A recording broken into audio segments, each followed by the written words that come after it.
Welcome to Hunter's Point, Episode 5.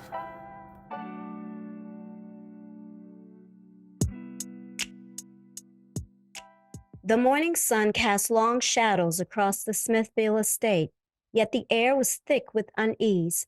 I had not overheard the maids whispering about James and me, leading me to hope that Miss Helen had indeed kept her word. But the day held other revelations. My first errand was to retrieve my dress, followed by a visit to Mr. Pete to discuss penning my story. However, the household buzzed with a different tale, one that chilled the spine. Have you heard the rumors about some crazed fiend breaking into people's houses and offing the entire family? Josephine down at the beauty parlor said only rich folks need to be fearful. That doesn't include us. Good morning, ladies. Did you say there's been another attack? I asked, startling them with my inquiry. Yes, ma'am, Miss Avery. The Preston's right down the way, the owner of the ice cream shop. The maid reluctantly confirmed, laying out the cutlery on the table.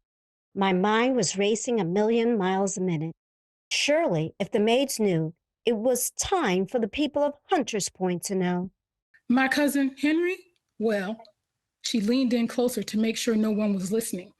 Henry works for the sheriff's department, and he said when he went in, the whole family was gone. And in all the cases, some of the people's hair, teeth, and even bodily fluids were gone. What? Do they know how he decides who he attacked? I asked fiercely, scribbling on my pad. No, ma'am. But from what Henry said, they've all been rich Black families. What are they doing with the things they're taking? Ain't no telling. It's probably for that secret club Mr. Smithfield is a part of. Shoot, all the rich people are a part of it, she said in a whispered voice. Well, if you know, it can't be too secret. We all laughed. Hello, ladies. What y'all in here gossiping about? Miss Lawrence asked, interrupting our investigation. Let's break this up. You go. Take that tea to Mr. Smithfield in the study. And you, dust up the day room, she directed the maid. Avery, can we talk? How are you? She whispered as soon as everyone left the room. I'm okay, I answered, distracted by my newfound information, and sure she was talking about my commandeered dress. What is this I hear? You cavorting around town with James Bentworth? Meredith began, interrupting our conversation. Huh? I was with your sister, I replied, trying to calm her down. I knew Helen would tell. Avery, what is she talking about? Asked Miss Lawrence with a confused look on her face. Miss Lawrence, you can go, Meredith demanded, without her eyes ever leaving my gaze. Miss Lawrence left, but you could tell she was not too happy. Miss Meredith, I don't know what you heard, but I wasn't bothering anyone. If that's what you're upset about, I tried to assure her. You shouldn't have been talking to James. And instead, what do I hear? You riding into the sunset, drinking and laughing with my potential future husband. Until I'm done with him, stay away. Do you really think a girl of your station will ever be his wife? Whoa, whoa. Oh, what is this undignified screaming about? Asked Madame Constance, entering the room. I'm trying to find out what's going on between her and James, Meredith explained, handing Madame Constance the newspaper. Bentworth? She asked, scanning the newspaper. Why, Miss Meredith, I don't know. They wanted to go boating with Miss Helen, and I was standing there. I don't understand what the problem is, I refuted, realizing she was trying to warn me off James. Look, Avery, I'm going to say this one time only. Whatever you and James got working, cut it off now, or you'll be right back at the picnic plantation, she warned, turning and stomping off. Oh dear, this must be fixed, she said, trailing off behind Meredith. My stay at the Smithfields was becoming problematic. From them thinking it's me writing the inside the parlor column. And now James? I decided to get out of there and get my dress from Lady Thibodeau. Perhaps I can learn more about her connections to Mr. Bentworth. And now Mr. Pete may even let me report on the Reaper, since even the maids know. Meredith had her claws out, and I did not want to get scratched. The men of Hunters Point Syllabus Society were growing increasingly worried about the attacks getting closer to their gilded lives. They knew it was time to let the public know. They met to discuss their options and to contemplate their next steps. Gentlemen, there was another attack last night. Good old John Preston and his entire family are no longer with us. I know you said the news can't be released, but I think it's time, declared the detective to the Syllabus Society. Do you have any leads or any idea who's doing this? I asked, lighting a cigar. No, Sir Bentworth. We have no idea. Other than a few trinkets and symbols left behind, we are not sure where to start. Is it the clan? It could be, but then again, it could be one of you sitting in this room, he said, trying to sound funny. What are you suggesting, detective? Nothing, sir. What I'm saying is we have no idea who it is. Well, I believe it's time for us to get cameras in each of our homes.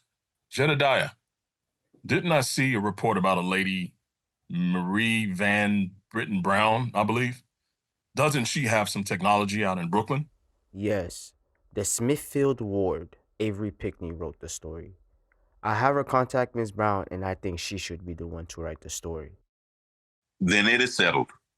We will release a fluff story stating that there has been an attack, but nothing that would raise any alarms. We will not share how many. Yes. And then we will rid our great city of this scourge. Good work, detective, Sebastian said as they all raised their glasses in a toast. As I walked to Lady Thibodeau, I couldn't help but feel the weight of it all. For the first time, someone of importance likes me, but there are so many obstacles that are between us and destiny. Our love and hope seem to be blowing in the wind. And now Meredith is causing a fuss. I tried to put the thought out of my mind when Timothy walked up behind me after being ordered to the office. I guess you got the summons too? I wonder what's going on. You know Mr. Pete always has an idea about another fluff story. When we walked in, it could be nothing further from the truth. He was surrounded by several pictures with yarn pointing to them like a big puzzle. I knew this had to be about the Reaper, and I was finally getting my big break. Come on in, you two, he began with a seriousness that I wasn't used to. He laid out all of the hideous crimes, 7 families in 5 different counties in and around Hunters Point. The leads were sparse, and they don't want us to spook the residents. But how much longer before they will know anything? I was deep in thought when the butler opened the door to Lady Thibodeau's shop and escorted me to the back. He said she wanted to see me. As I walked around the corner, tears immediately began to well up in my eyes. Mama, Catherine, I shouted as she ran to embrace me. My sweet Avery. Mama responded, giving me a hug, which I really needed. What are y'all doing here? I barely uttered through my tears. I sent for her. After you left the other day, I knew I couldn't give you the touches you really wanted, which was your mother's hands on your dress. Thank you so much, Lady Thibodeau. How could I ever repay you? I asked nervously, knowing this kind gesture surely had a price. You owe me nothing. I'll leave you all alone, I continued, closing the door, knowing that kindness in my world is currency. Baby, how are you? It's been 3 long months since I've seen you. How are these people treating you? Are you praying? Mama asked, wiping my tears. Not much. Whenever I get a chance, I explain, twirling my baby sister's hair. Perhaps that's why you are so distressed. Yes, ma'am. That and the Smithfield took my dress you made me. Constance took your dress? Mom asked angrily. Yes, Mama, gave it to Miss Helen. I admitted, feeling helpless. I'm sorry, baby. I'm gonna pray for them. I'm so glad Mr. Pickney let me come so I can see what's going on around here, she said, sounding concerned. Me too. I have been missing you so badly. I just want to come home. The Pickney plantation is not your home, Avery. I'm working really hard to get away from there. Maybe this woman, Lady Thibodeau, is it? She paid me a pretty sum to fix this dress, she continued, holding up $50. I don't know who any of these people are. It seems every one of them has secrets. And motives, I'm sure.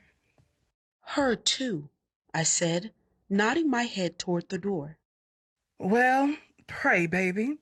Even though she may seem bad, God used her to get me here. It was a day of transformation and revelation.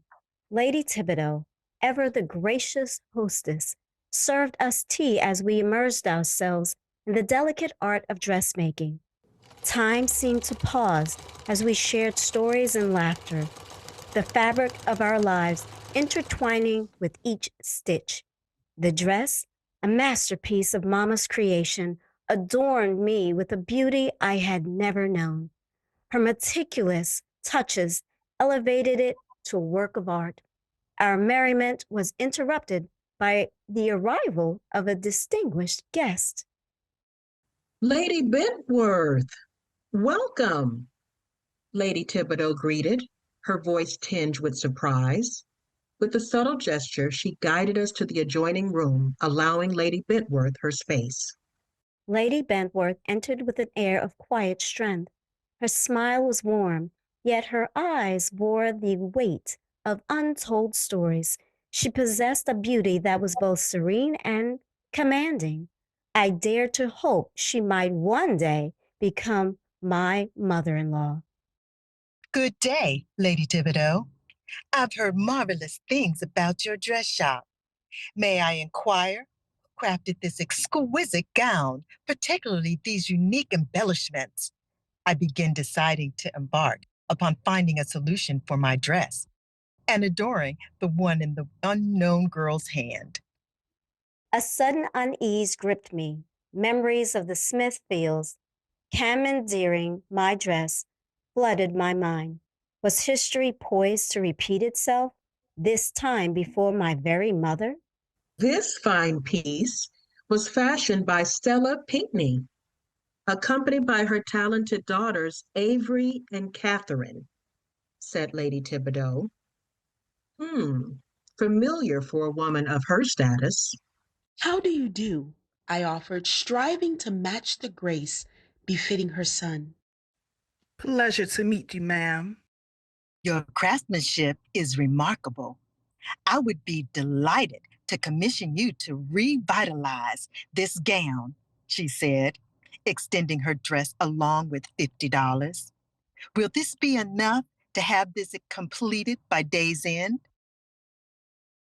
Mama had never encountered such a sum in a single day. $100 and a free trip. Her eyes widened, not with greed, but with the recognition of her worth finally acknowledged. Indeed, ma'am, this is more than sufficient. Please, have a seat and share your vision with me. My heart swelled with pride. Mama, held back by Mr. Pickney, was now the sought-after artisan, her skills revered by those of high society. As she and Lady Bentworth discussed the gown's transformation, Lady Thibodeau beckoned me to her office. Avery, would you retrieve a gift box from my desk for Lady Bentworth? It's positioned at the center. Obliging, I entered her immaculate office, filled with flowers and beautiful decor. As I reached for the box, a hairpin tumbled to the floor. It was identical to the one Mama had given me. A wave of confusion washed over me. Had I misplaced mine? Or was there a deeper connection between Mama and Lady Thibodeau. Perhaps secrets were not solely the domain of the affluent. Avery, did you find it? She called, interrupting my trance. Yes, ma'am, I replied, placing the pen back on her desk, trying to sound composed. In scarcely any time, Mamma completed the gown, her needle flying as Lady Bentworth and I conversed just beyond the sewing table. A delicate tension filled the air as I wrestled with a secret. I already knew her son, yet fear silenced me. I would let her recognition speak on my behalf. Lady Bentworth inspected each stitch with growing admiration. When Mama agreed to return monthly to tailor her gowns, my chest swelled with pride. Mama offered to pray about it before sealing their new arrangement. I kept my secret, choosing to ask Mama when the time was right. Later, when I returned to the Smithfield estate, I discovered Miss Lawrence at the servants' table, her eyes wide as she scanned a yellowing newspaper column. It was another entry in the Parlor Tales, a blind item. These anonymous gossip snippets, cloaked in riddles, hinted at hidden truths. My heart pounded. Could it really be referring to me? A tremor of unease coursed through me as I approached. Miss Lawrence held the Observer aloft, her eyes wide, a peculiar smirk on her face. You seem pleasantly amused, I began cautiously. Oh, nothing of grave import.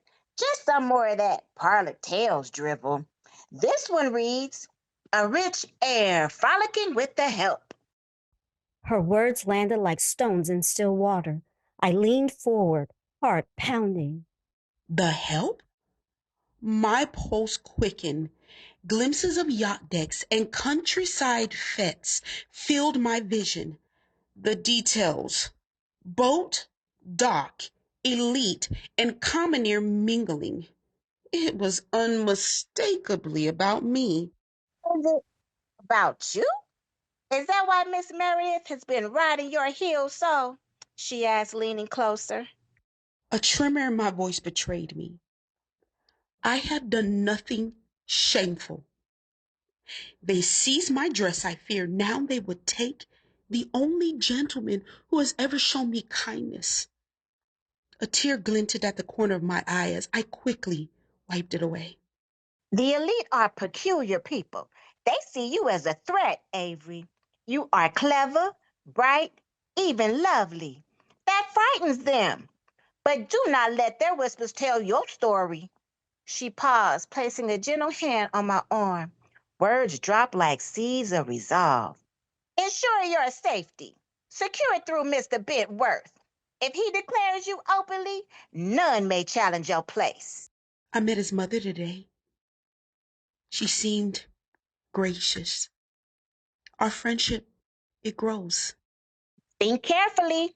High birth often casts long shadows. To her, you may appear an intruder until marriage and an heir born. Then, only then, will they truly accept you.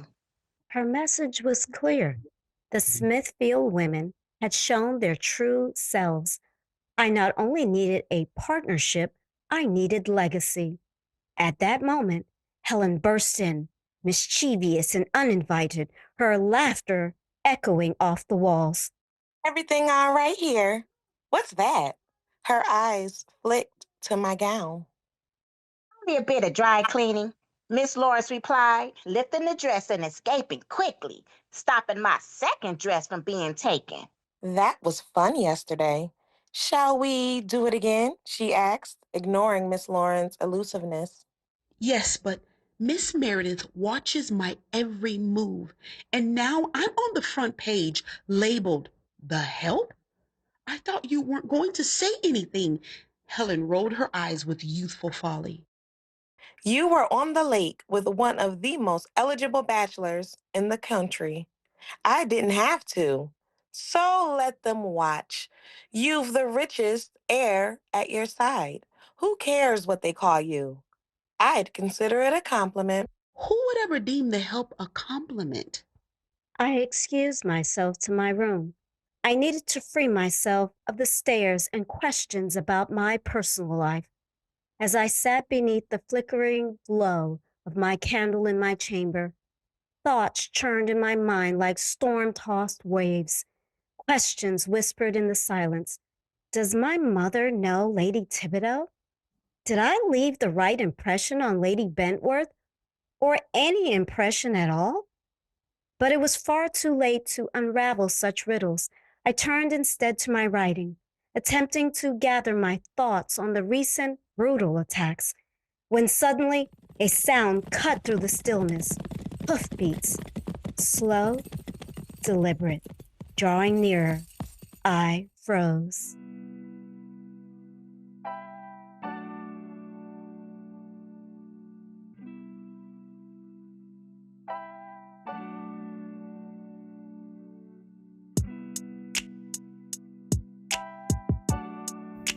Thank you for joining us for episode 5 of Hunter's Point. Next week on Hunter's Point. Will you let that be your position on my proposal? You did say romantic. Everything you own, I paid for. Every dream you ever wanted, I made come true. I'll give you an exclusive, she vowed. Tune in every Friday at 8 p.m. Central Standard Time this fall for weekly episodes. This has been a Royal Black and Elite production.